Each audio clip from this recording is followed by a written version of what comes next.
role in planning this, and we want to express our thanks to the AIME group. I'm also part of that group. So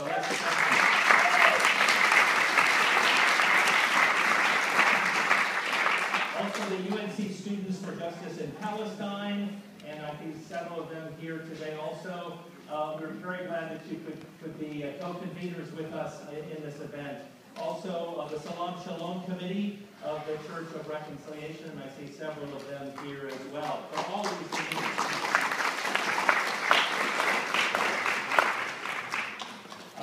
First, I note, apologize for the late start. We had a little bit of a wrinkle. Youssef Munayir, who is one of our speakers, had his flight canceled while he was at the airport this morning to come here.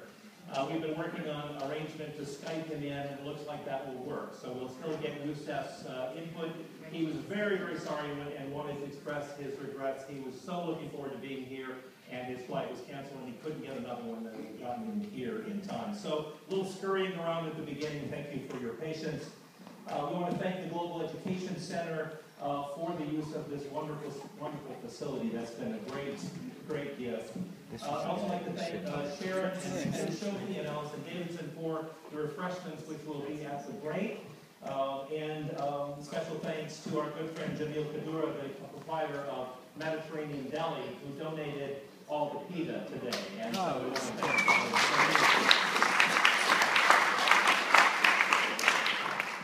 I'd like to begin with a letter from Congressman David Price. Sure. Yeah. So, ladies and gentlemen, for those of you who welcome, for those of you who signed in and might not have left contact information like just your name, we would invite you to do that during the break. And also, there's this lovely designer box, and we have these AIME pledge cards, which basically say a lot of different ways that you can get involved with AIME. And so if you want to fill them out during break and after the conference, they go right in here at the registration table, which I'm going to put them in. So thank you. Thank you. All right. A letter from Congressman David Price to all of us here today. Thank you for your gracious invitation to participate in the Abrahamic Initiative on the Middle East Forum, the Quest for a Just Peace at UNC Chapel Hill today. I regret that my schedule does not permit me to attend the event, which I am confident will promote an informative and constructive dialogue on our nation's policies toward the Middle East. I believe communities of faith can play an essential role in bearing witness to the human toll of the Israeli-Palestinian conflict and advocating for a just and lasting solution to this tragic and persistent situation. Now more than ever, the moral conviction of religious and human rights leaders and their congregations and constituencies is needed to ensure that the United States demonstrates the bold leadership required to achieve peace. I applaud AIME for its efforts to find common cause among various faith and human rights communities on this critical issue, and I wish you the best for a successful event. Sincerely, David Price. So we want to thank Congressman Price. We're sorry he couldn't join us, but we're glad to get the encouragement from our congressman. Now, if I may, I'd like to set the context a bit for our afternoon panel today. Few topics generate more tension than U.S. military aid and the Israeli-Palestinian conflict. The recent controversy surrounding the bus ads in our own community proves that point very well. At the same time, the quest for a just peace continues to attract the best efforts of scholars and activists, diplomats, and religious and political leaders, and your presence with us today shows this is true in our community as well. To start off our program this afternoon, you will hear 3 presentations on the issue of U.S. military aid to Israel. First, you will hear a case for continuing robust military aid to Israel. Second, you will hear a case for conditioning military aid to compliance with U.S. laws prohibiting the use of U.S. weapons in the violation of human rights. And third, you will hear a case for ending U.S. military aid to Israel. After these presentations, we've asked Youssef Munayir to give us a Palestinian response to the issue, and he will be the 4th in order and will be with us through Skype. Following these presentations, we will turn to interactions between the panelists and invite Youssef to join in that as that works. and then to a time for questions from the audience. During the panel interactions and the Q&A, our focus will shift. We'll open space for a wider conversation about the many other aspects of the quest for a just peace in Israel-Palestine. And while we want to fully and critically explore a broad range of viewpoints and diverse perspectives, at the same time we will be constantly seeking common ground that can serve as a basis for our joint efforts as we move forward from this forum today. One final guideline about tone and demeanor.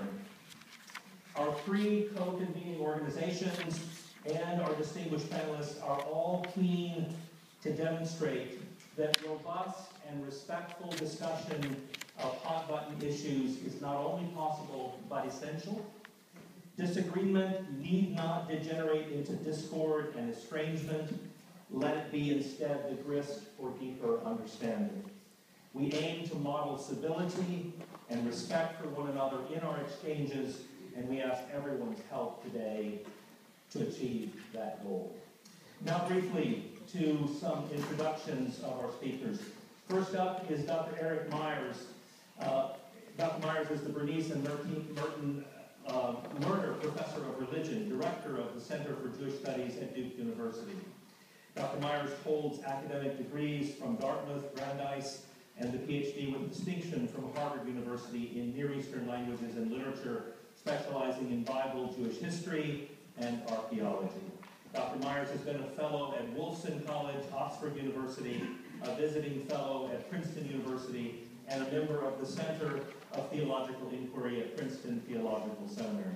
Dr. Myers has directed digs in Israel and Italy for more than 35 years, and is perhaps best known for his 1981 discovery of the oldest ark from ancient Israel, which coincided with the film The Raiders of the Lost Ark. Dr. Myers has co-authored and authored over 12 books, edited 20 others, and has published approximately 350 scholarly papers, reports, and reviews in the field of Hebrew Bible and biblical archaeology and Jewish history. We are indeed so glad to have him. He's also the cantor at Beth El Synagogue in Durham, North Carolina. Please join me in welcoming Dr. Eric Myers.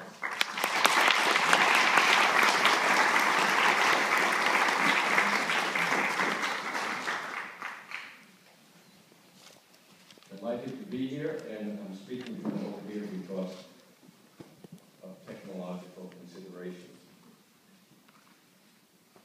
I would not be so presumptuous to assume that in the course of my remarks, in the discussion that follows, that we will succeed in agreeing on a path to a just peace in the Middle East.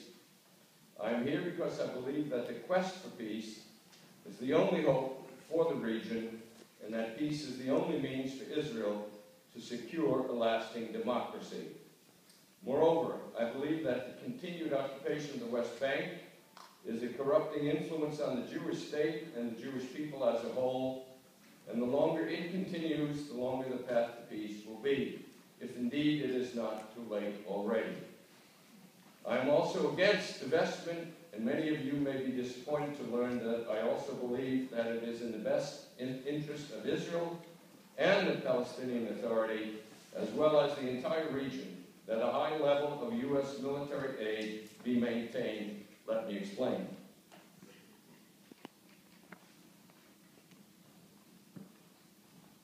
Let me begin with a few optimistic words. Let me begin with some optimistic words. Since Obama's recent visit to the region and Kerry's current shuttle diplomacy, there are signs that the U.S. is recommitted to encouraging strongly nudging the parties to change the rhetoric and get back on board to the negotiating table. Kerry has also mentioned that there is new possible cooperation on the touristic front, according to the New York Times, just north of the Dead Sea, which means Jericho, former capital of the PA, and possibly the site associated with John the Baptist as well. I will suggest that archaeotourism and pilgrim tourism can do much to promote cooperation between Israel and the PA, as well as with Jordan, not to mention the economic benefits to all the parties in the region. He has also mentioned that some other Palestinian and Israeli initiatives are in the works.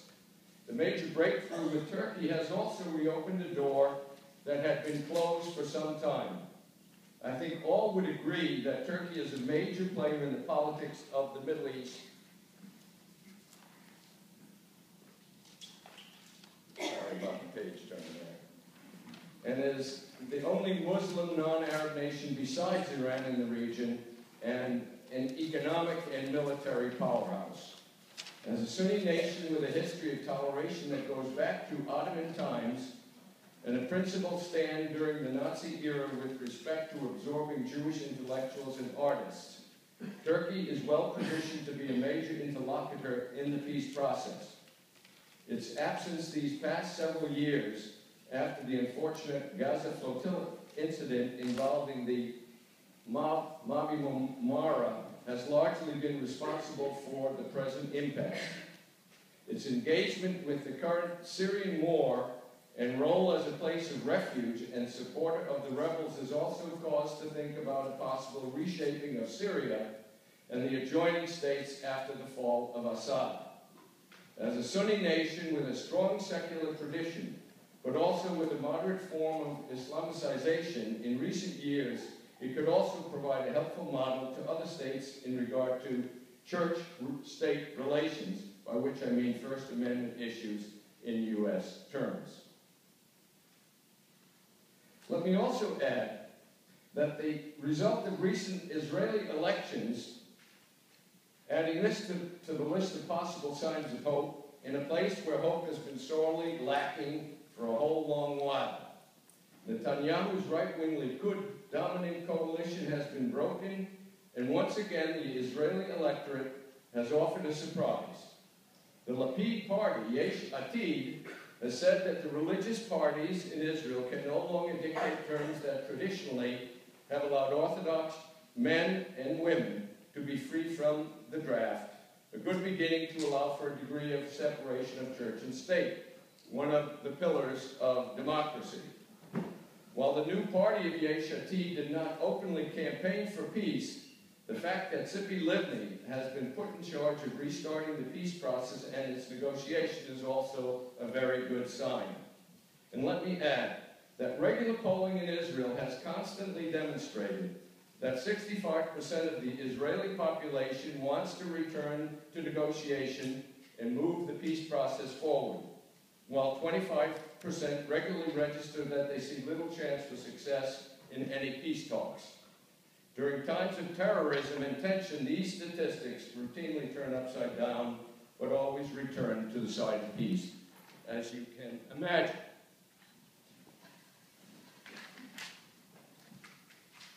So, I can say to you with a sense of pragmatic realism that in view of all that has happened these past years and all the wars, the door to peace has just opened just a tad, and that's not nothing. But now, to the aftermath of the Arab Spring, and to the forces at work that could allow the Middle East to explode at any moment like a powder keg. And this brings me to suggest a sense of real urgency, reflected especially in America's renewed energy and efforts in the region. Without getting into the causes for the turmoil in the Middle East, let us simply take a quick look at the neighborhood in which Israel now finds itself. The new Egypt is in near chaos with the Muslim Brotherhood in charge. Christian Copts were brutally attacked again last week, and extreme forms of Islamic law are being forced on the population and on women. Food shortages and unemployment are rampant. Tourism is virtually at a standstill. The economy is in shambles. And the Sinai border with Israel is more porous than it has been in a generation and dangerous on both sides of the frontier. As for Egypt's relationship with Hamas, in Gaza, the border has not been opened as we might have expected. In turning to Jordan in the east, we note that King Abdullah, though he has just installed yet another new government, has been the subject of much criticism from varied quarters. The Palestinian community the Islamic right, and the impoverished. He is not nearly as beloved as was his father, and his wife's over-the-top 40th birthday in the Wadi Rum that cost millions of dollars cast a very bad light on the royal family and their extravagant habits. And Jordan's already shaky economy is sinking further from the influx of more than 500,000 Syrian refugees. In short, Jordan, while a strong ally of the U.S., once a strong ally of Israel, is no longer the stable kingdom it once was.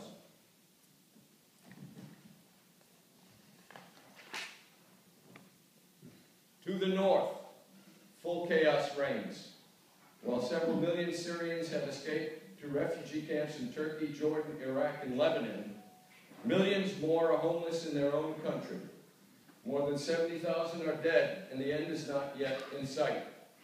In the last several weeks, skirmishes have been reported in the Golan between Syrian forces and the Israel Defense Forces, the IDF.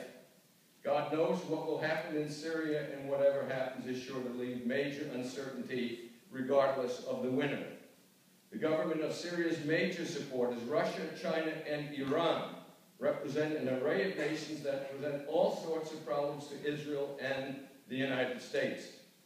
Iran's support also of Hezbollah and Hamas in Lebanon and Gaza adds additional danger to an already volatile mix. The Lebanese border with Israel is controlled by Hezbollah, who are now fully supplied with missiles capable of reaching Haifa and Tel Aviv, not to mention what the Syrian government has within its borders. And any breakdown in the status quo or an errant missile that lands in a heavily populated area in Israel is capable, in my view, of starting a much larger regional war, if not nuclear conflict. The point in outlining this situation is that, in my view, there has been no time in the history of the Israel-Palestine conflict that has been so dangerous. Who among these 17 countries can the U.S. rely on? I think we would have to agree that Israel is the only reliable ally there in terms of balance of power issues, not human rights, and continued military support by the U.S. to Israel is one of the main reasons the place has not blown up already. Israel's superior military power, air force, and nuclear capability, and dependence on the U.S. for supplies and cutting-edge technology, such as the Iron Dome, which was created, by the way, in the Technion, now relocating partly to Roosevelt Island in New York. Big article about that in the paper, New York Times today. Means that a balance of power between Israel and the hostile nations around is one of the main reasons that a new war has not broken out. Remove the aid or remove the promise of support to defend Israel, and I believe we invite disaster. If no one has noticed, the U.S. Congress overwhelmingly supports whatever Israel does and would not tolerate any real threat to its welfare by Iran or any other powerful enemy. Call it what you will. Call it what you will. It is what it is. Now, to say that Israel has not been a fully cooperative ally in terms of complying with U.S. diplomatic wishes is to state the obvious. Israel has continuously ignored American requests to stop the settlements and respect the Green Line, which represents the armistice lines of the 1967 war. In a 2007 survey of university students, only 35% of Hebrew University students and 27% of Ben-Gurion University students could draw the original borders of Israel. The vast majority included the settlements and expanded map of Israel, reflecting the facts on the ground today.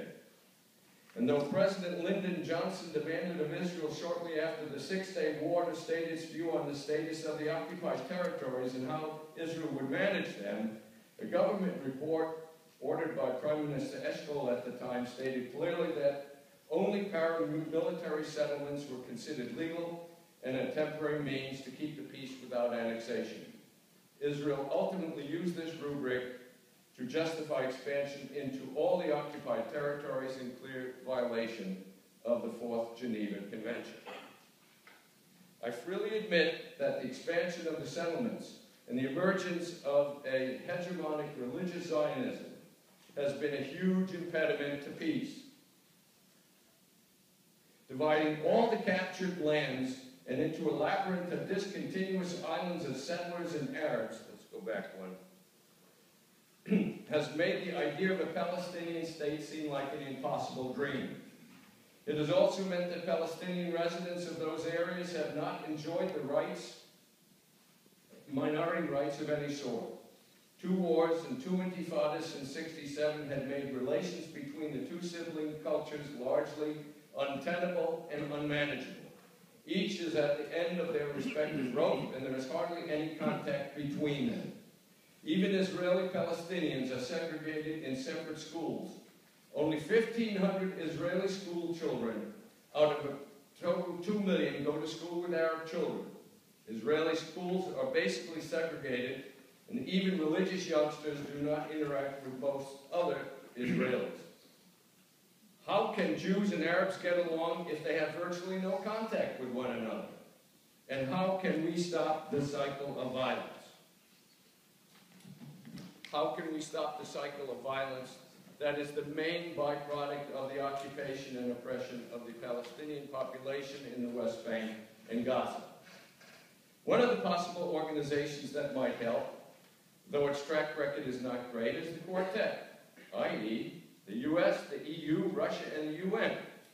Its 3 guiding principles are recognition of Israel, renunciation of violence, and adherence to all previous diplomatic agreements in exchange for recognition of a Palestinian state. Not a bad beginning for discussions. We see how important Russia is in the Syrian impasse, and Israel's distrust of the UN is well known. But this is at least some common ground for us to tread upon in Tony Blair's continuing involvement as a special envoy, and his indefatigable dedication to the cause makes him a kind of a go-to person.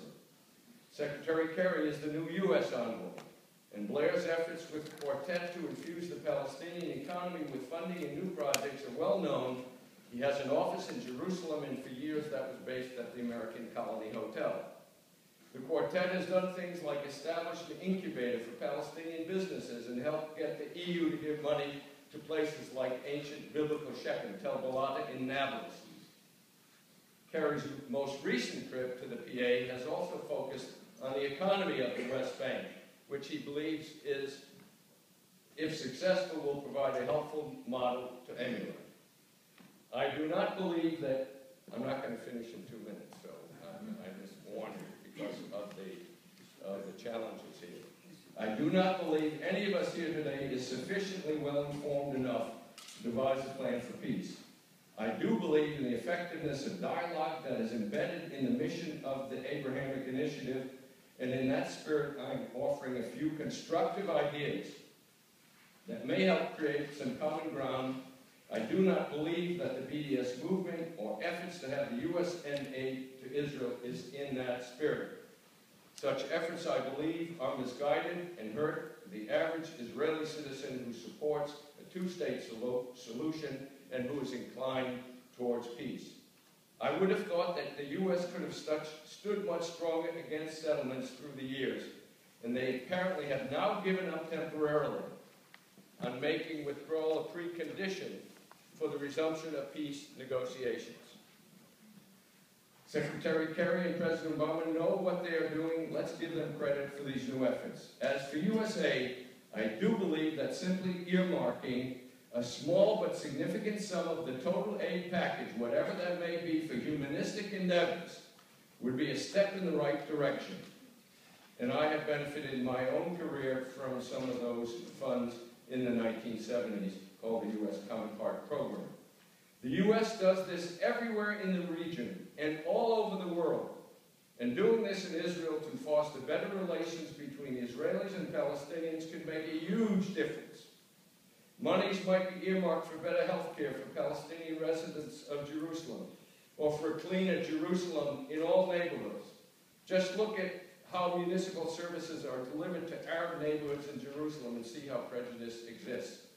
Joint projects in science and humanities or social sciences between Israelis and Palestinians and Palestinian universities,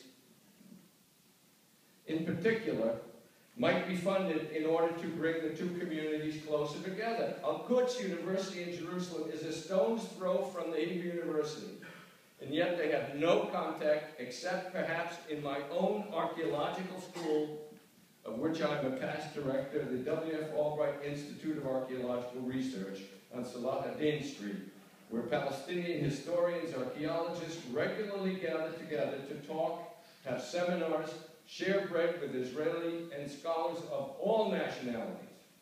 And we should not forget the little school children who would benefit from having regular classes with one another and playtime together. Need Gordon School in Beersheba, though a public one, it's called Hagar, H-A-G-A-R, is the kind of thing that could greatly be helped with small infusion of U.S. aid or our own support. We do it in other countries, why not in Israel or Palestine? I want to turn now to one way I think we can help bring the two communities closer together, and that is through inclusive archaeology and archaeotourism. First, Eric, 2 more minutes, please. Yeah, please. okay. First is the problem in Silwan and the Temple Mount and the city of David, which has been a flashpoint for many, many, many years now. The Israel Antiquities Authority has given over the power of management of this to the settler movement and to the most extreme elements in Israeli society. And I don't want to end up on a bad note, so I'm going to turn right now to a more positive treatment that I visited recently in Sebastia, where Alexander the Great captured the site, where we now have all of these different parties, including the Lombardy Bank, the Vatican, the government of Italy, the Pontifical Biblical Institute, developing the site of Samaria, once the capital of the northern kingdom of Israel, as a center for tourism, and it's beginning to work. Let me conclude with a ray of hope from Israel also. There, a few years ago, an old khan, or rest house, or caravanserai, was found by the Israel Antiquities Authority, and they wanted to excavate it and restore it.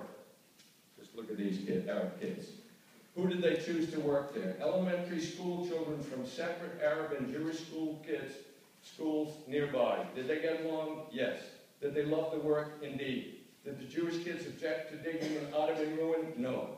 In fact, both groups were so excited by the experience they returned after school, often to continue the work with their parents. This is communal archaeology at its best.